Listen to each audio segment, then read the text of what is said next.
everyone who voted for Blood Warlock with golden tickets. 3. Chapter 408, Heart's Wish Part 1. So, this female soul evolver who discovered you seems to be very skilled in close combat and also throwing weapons. Bai Zemin summarized with a serene expression on his face. Fu Zufeng thought about it for a moment and then said somewhat hesitantly, even though she and I didn't fight hand to hand, since the entire development was mainly her throwing 2 flying needles, just based on the position of her feet and how she moved, I could estimate that she is also an experienced fighter. I see, Bai Zemin lightened up when he heard it. Bai Zemin, like all soul evolvers, trained at least once a day in close combat and often gave each other tips to improve. While the armed soldiers also underwent rigorous military training guided by Fu Qigong, the level of difficulty was a lot lower compared to the almost hellish training the soul evolvers went through as long as they were not out of the base in a mission. If not for the fact that the bodies of the soul evolvers were much more resistant, a normal human would definitely collapse before reaching the halfway point of the training regimen. Fu Zufeng and the rest spent at least 2 hours a day training with people such as Evangeline, Shangyuan Bingzhu, Chen He, and Bai Zemin. Therefore, it was only natural that they all became good in hand-to-hand combat at surprisingly high speeds. It was precisely for this reason that Fu Zufeng managed to identify that Shen Mei possessed great dexterity, not only in playing with throwing weapons, but also in close-range fighting. While it was possible that his estimation of Shen Mei had been shaken by the unconscious fear he generated towards her after almost being killed, it probably wouldn't be too far from the truth. After all, even if they did not possess a cheat skill like Bai Zemin's Special Forces soldier skill, one could train combat prowess naturally and without needing to rely on a passive rune.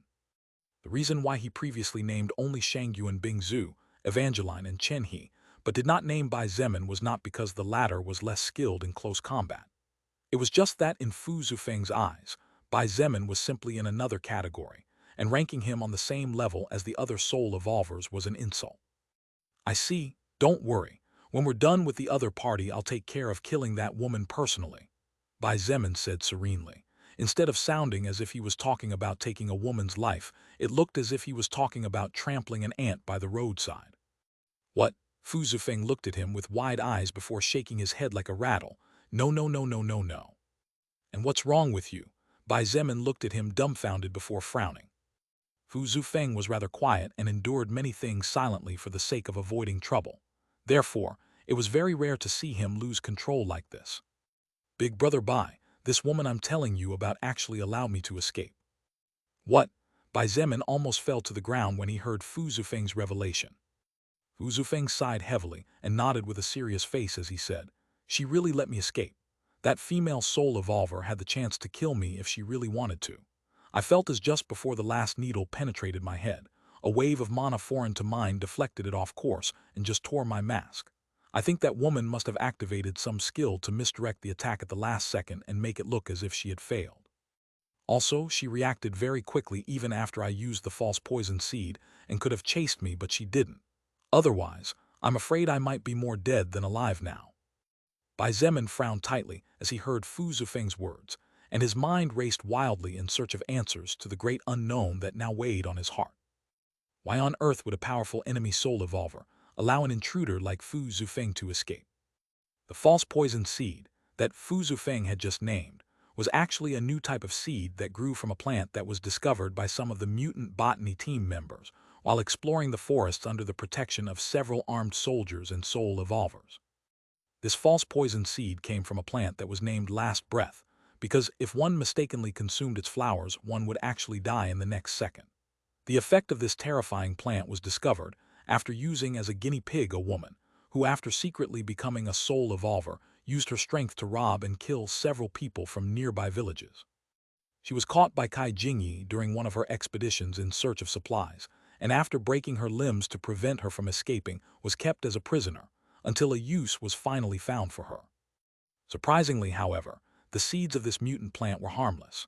After breaking them, a dense cloud of green smoke with a faint fishy odor would be released, which gave the impression of being fatal poison, but in reality was false, as even a normal human would simply suffer from a slight dizziness for a couple of seconds before returning to normal. Therefore, these seeds were named as false poison seed. Virtually, every soul evolver of Bai Zemin's faction had at least a few of these seeds, as in times of need it could potentially buy them a couple of essential seconds to save their lives. If the enemy soul evolver really reacted fast enough to discover that the fog was just smelly, colorful smoke, then why didn't she chase after Fu Zufeng? If she was as powerful as he described, then this woman should possess at least one or two ways to catch up with him. Objectively said, this mysterious woman should be at least one of the most powerful soul evolvers in the entire enemy base. Therefore, her position, prestige, as well as the benefits she received from the Baekwin camp government should be extremely high, at the very least, enough for her to work for them willingly. What reason then would such a person have to let go of an enemy who intended to completely crush the good life she was living? Fu Zufeng watched silently as Bai Zemin stared into the distance with narrowed eyes, seemingly lost in his own world. The doubts that Bai Zemin had were the doubts that Fu Zufeng had asked to himself, but even after racking his brain 1,000 times overthinking, he could not find answers. However, unlike Fu Zufeng, who was thinking not only with his brain, but also with his heart after being affected by emotions such as fear, surprise, gratitude, and many others, Bai Zemin possessed the skill stone heart, which kept most of his strong emotions imprisoned in a powerful shell. Therefore, his thoughts were much more rational, and his mind was a lot clearer than that of a normal soul evolver. Hence, his judgment could be considered to be quite frightening in the good sense of the word. Heh! Bai Zemin grimaced and chuckled to himself as he discovered the other party's thoughts. When there were resources, there would always be wars involved. When there were wars, there would always be a winning side and a losing side. Draws did not exist, and even if both sides managed to come to a difficult agreement, it would be after both sides had lost many things in the process. However, in the case of the impending showdown between the Transcendent faction and the Baekwin camp, it was absolutely impossible to reach an agreement, because even if the other side wanted to cooperate, Bai Zemin would definitely not agree. How could he agree to something like that when his goal was to control the whole country in less than 12 months? Therefore, one side was definitely destined to fall. Interesting. Bai Zemin nodded and spoke to no one in particular while smiling slightly. Since that's how things are, let me join you in your game. Since the female soul evolver on the other side had no intentions of participating any more than necessary in this battle, Bai Zemin had no reason to provoke her. After all, even though he was strong, it was always better to have an extra ally rather than an extra enemy, especially if that ally was someone powerful, brave, and intelligent. Many leaders in ancient times and even in the modern world feared their intelligent allies more than their powerful allies, because someone intelligent could bring down someone powerful. However, Bai Zemin thought differently from all those leaders. Why did all leaders always think about controlling everything? In Bai Zemin's eyes, leading and ruling was not necessarily about having everything under control. In many light novels, the leaders of large factions often tried to assassinate the protagonist just because it had great talent and feared they would not be able to control the protagonist in the future once it became too strong. However, what was the end result? They all ended up being trampled underfoot, and their thousands of years of history turned to dust overnight simply because they made a bad decision. Humans were not machines, and Bai Zemin was not the protagonist of a light novel. He was fully aware that one slip-up on his part would mean eternal goodbye. So, instead of stupidly making enemies left and right, Bai Zemin believed that the smartest thing to do was to make many allies. He did not need to rely fully on his allies. After all, allies were there to use each other for mutual benefits.